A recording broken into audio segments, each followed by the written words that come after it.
Hello, मी पावसाचा एक थेंब आकाशातून जमिनीवर येतो, तो तुमच्यासाठी समृद्धी घेऊन. मी तुमच्या अंगणात येतो, गच्चीवर पडतो, पण योग्य नियोजनाअभावी अनेकदा मी वाहून जातो.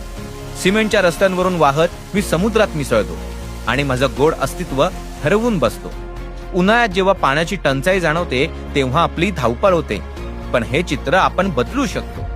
मला वाहून जाणारे निरुपयोगी पाणी न समजता जर तुम्ही मला प्रेमाने साठवलं तर मी तुमची सोबत कायमची करू शकतो. फक्त रेन वॉटर हार्वेस्टिंगच्या माध्यमातून मला जमिनीत जिरवा.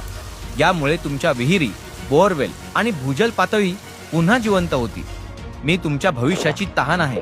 मला वाया जाऊ देऊ नका. आज तुम्ही मला साठवलं तर उद्या मी तुम्हाला निश्चितपणे साथ देईन. पाणी अडवणं आणि ते जमिनीत जिरवणं ही आपली सामूहिक जबाबदारी आहे. चला, पाण्याचा प्रत्येक थेंब अनमोल मानूया आणि समृद्ध भविष्याचा पाया रचूया.